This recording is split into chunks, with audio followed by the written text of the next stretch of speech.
really hard for me to go and watch. Man, I hate to watch, and I hate going to the races if I'm going to have to answer to people as to why I'm not racing. But shoot, man, just love it. It's what I do. Mike Guerin.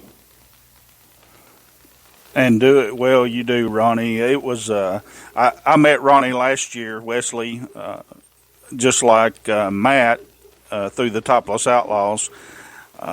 He came to 411 to run an event, and Mike Robinette of the Topless Outlaws said, "There's Ronnie Johnson pulling in," and I broke my neck to go over there to introduce myself to him because he is a living legend, and I know the history of his father and the history they have here in Cleveland, and he is truly a living legend. I mean, like you said, he's a member of the National Dirt Late Model Hall of Fame.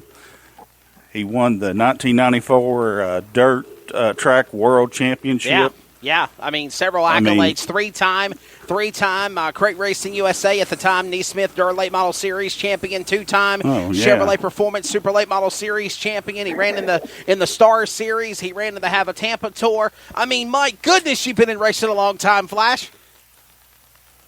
Well, man, I hope we're not done. I hope we're going to race some more yet, and obviously I want to be successful at it if we're going to race. And just hoping we, man, I've thought several times today, how did we wake up in a world that's in such a mess, and hopefully we can get all this behind us and get back to our racing. What's your take on that, Ronnie? What's your take on that, Ronnie?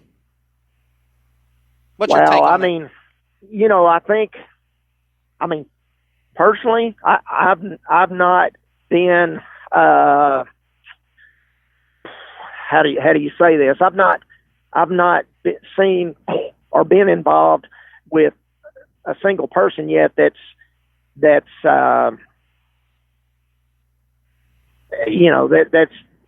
been tested positive for this virus, or right. but I know it's there, and so I've been we've not been racing. Last August or so, I started going down to my friend Roger Dixon's place, a guy I've been driving for, some with a 6D car. We've been, myself and his family been friends and raced together forever. But Roger's got a salvage yard, the family business there, Chattanooga Valley Auto Parts. It's in Flintstone, Georgia, which is like a quarter mile over the Georgia line from me. So I'm 7.5 miles from home. Right. But I've been going to his place and helping him some there at the yard, and man, it's the closest thing I've had to a job in forever. And we started racing his car. We ran it a dozen or so times there at the end of last year, and that's what I was in at 411 when I met Mike Guerin there that night. We didn't have a stellar run that night, but anyway, I've continued to be over there at Rogers, and been helping him some there in the yard, and been hauling some cars from him. He recycles a lot of cars, and honestly, we haven't worked on the race car much since all of this stuff started. Everybody is everybody. I mean, business owners, everybody's just afraid of how it's going to affect us all, and what's gonna, and not just in racing but in life, and with racing Rogers car, as well as the crate car that you saw me in, the number 5 car at North Georgia. Right. Stacy Whitfield and our partners in that thing, and Stacy's in the tile business. He's the same deal. He's in a family business. Been in it all his life, grew up around it, his dad and brothers, and he's taken over that. So anyway, those businesses have to be they have to be resourceful for us to have the resources to go race.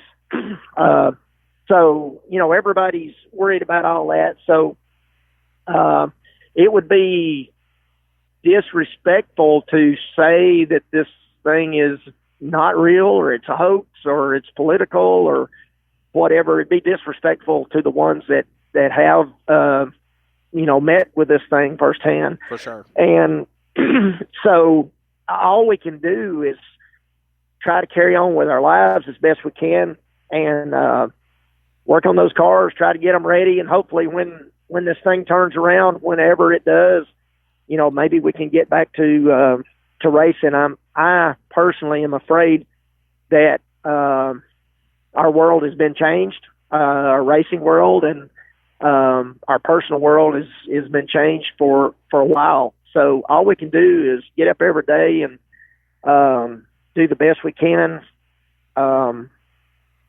pass the time and get beyond this. And I mean, everybody's got to eat. Everybody's got bills to pay. Amen. And so we got to figure out how we're going to all do that. And I tell you, I've never I'm guilty. I'm really selfish about my racing. I don't think I've ever put anything second to my racing, but man, I'm having to take a look at it now. I mean, I don't know when honestly, I don't know when we're going to get to race again. I mean, I'm seeing where some tracks are trying to hold some practices and that. I know Boyd's is trying to do some stuff. And it's the same deal, Kenny and David and all the guys out there, they've got to figure out a way to continue on. And, but we've got this darn rain that's killing us. Yes. I've been out moving some cars today, and I've crossed the route I've taken. I've crossed the Tennessee River near where I live. I'm like 3 blocks from Tennessee River, and I got a pretty good idea. I got a mental marker as to where that river needs to be to know if Boyd Speedway's flooded or not.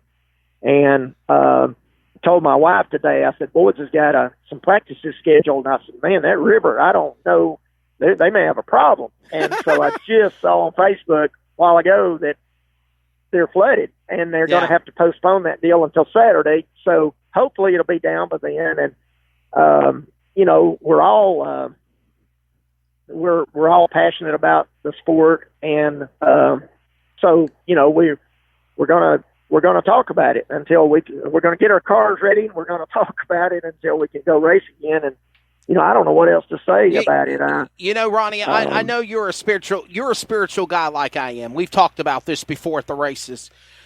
And, we've had people say that, okay, well, you could have read the terms. They're in the Bible. They were in the Bible. They were in the Days of Darkness book from 30 years ago. Somebody professed to prophesize this or whatever. But could it be a nice way of saying, without looking at the negatives, that this is maybe God's way of saying, hey, guys, enjoy life. Enjoy your family. Take a time back. Look at everything absolutely. That's been taken away. I mean, even myself included. I mean, me and you were talking about it at North Georgia. So many things that I'm involved with professional basketball, the TBL, the WNBA, to NASCAR, to all the other sports, basketball, football, baseball, softball, and everything stopped. Everything stops. So in a way of being negative about it, could we say this is God's way of saying, hey, don't forget where you come from. Be grateful for the things you have around you in life, because all of these other things, even racing, Ronnie Johnson, it's secondary. Well, you couldn't have said it better, because my wife is working from home. So I've seen more of her in, the last week or so than I would have. I'm reminded so much. I see things in the last few days. I'm reminded so much of, we'll go back to, we've talked about my dad's racing. My dad was born in 1929 or 1930. So my dad was raised during the Great Depression. Okay. So my dad was as good as gold, but he could be very difficult. And I'm starting to understand him a lot better in the last few days. You got to realize these are people that grew up. They didn't have electricity. They didn't have, right. We're fighting over toilet paper.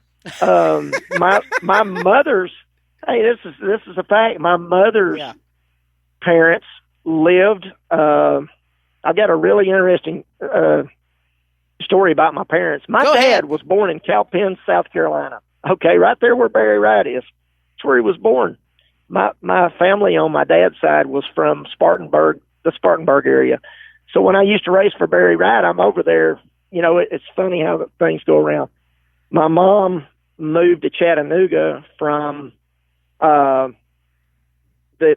Sylvania, Alabama, which is like a stone's throw from Fort Payne Motor Speedway. Gotcha. So my relatives on that side are from there. But my mom's parents, they didn't have running water. They didn't have electricity. They didn't have toilet paper. They had an outhouse, man. They had an outhouse.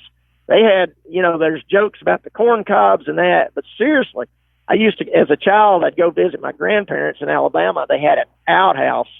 There was corn cobs. There was newspaper. They didn't have toilet paper. They had a milk cow. They had a hen that laid eggs. They had a farm. They grew their own. I mean, that's why my mom moved to Chattanooga. You know, when she graduated from high school, she moved to Chattanooga looking for a better life. She came to Chattanooga to work in a mill. And my dad's family, they moved from South Carolina for what reason, I don't know. They moved to Tennessee. But now I'm starting to understand my parents a little bit more. They didn't have these things that we take for granted and we're fighting for right now. They couldn't go to Walmart. You know, my mom, you know, if they drank milk, they milked it. You know, they had a cow. And my dad, you know, worked all his life. This guy worked so hard. He worked so hard for everything he had. That guy put in more in a day than I've ever done in a week. And I'm starting to understand now why they did some of those things the way they did them. I mean, think about it. The Great Depression. And my dad used to say, he referred to a refrigerator as the icebox. Well, if you look, like in the 30s, that's what they had. They put ice in a thing that looked like a refrigerator. We got it made.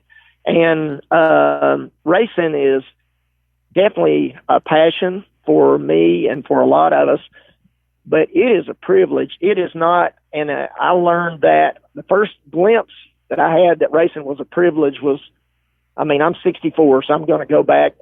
I'm dated, and I'm proud of that. Right. But in 1992, I broke my arm racing. I'd never been hurt doing anything.